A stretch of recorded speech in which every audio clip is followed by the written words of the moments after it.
আমার কথা শোনার জন্য আবারও আপনাদের ধন্যবাদ। সাংবাদিক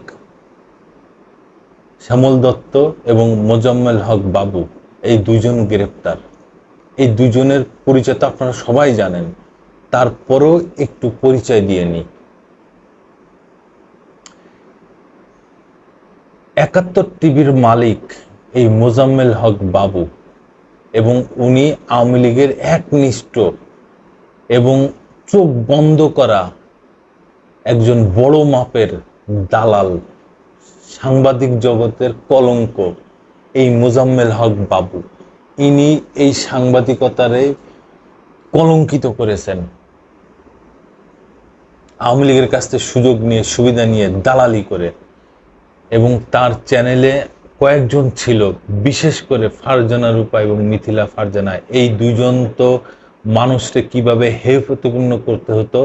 ৭১ জানাল নামে একটা প্রোগ্রাম হতো, সেই প্রোগ্রামে মানুষকে কিভাবে বিচার করে ছাড়তো যে তারা মুক্তিযোদ্ধার চেতনা বিরোধী, তারা অপরাধী, তারা রাজাকার, তারা জঙ্গি, বিভিন্নভাবে তাদের অপরাধী বানিয়ে ছাড়তো।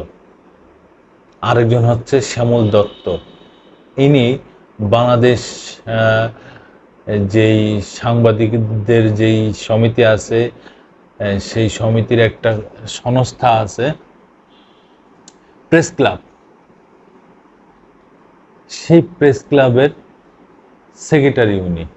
এবং আরেকটা পরিচয় হচ্ছে উনি ভোরের কাগজের সম্পাদক।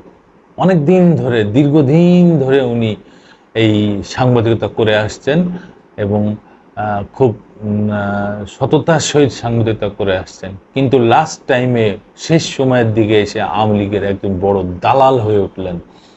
হয়তো কোনো কারণে হয়েছেন, হয়তো নিজেই আওয়ামী লীগের দালাল ছিলেন এই কারণে। আর মোজাম্মেল হক বাবু, তিনি তো মানে সবচেয়ে বড় দালাল আওয়ামী লীগের। অনেক সুযোগ সুবিধা পেয়েছেন, এই টিভি চ্যানেলও পেয়েছেন তিনি এই দালালি করে। ইনি এত বড় একজন দালাল। ইনি ময়মনসিংহের, এই দুইজন ময়মনসিংহের ধোবাউড়া সীমান্তে দিয়ে পালিয়ে যাওয়ার সময় জনগণের হাতে আটক হয়েছেন। জনগণ তাদের মারধর দেওয়ার পরে, উত্তম মাধ্যম দেওয়ার পরে যে থানায় সোপর্দ করেছে, তারপরে তাদের পরিচয় নিশ্চিত হয়ে গেছে। পুরো ক্লিন শেপ, পালানোর জন্য যা যা ব্যবস্থা দরকার সবকিছুই তারা করে তারপরে পালাচ্ছে। ভোল পাল্টে, চেহারা পাল্টে তারা পালিয়ে যাচ্ছে।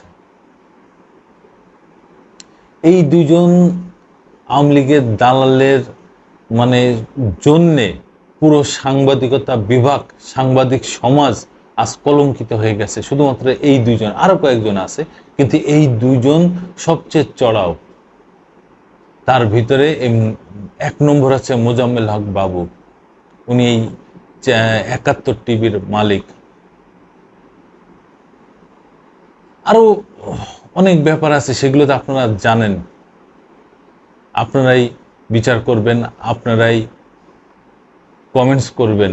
যদি তাদের চিনে থাকেন, তাদের বিষয়ে জানতে পারেন, তাদের বিষয়ে যদি কিছু অজানা থাকে, তাহলে অবশ্যই কমেন্টসে জানাবেন।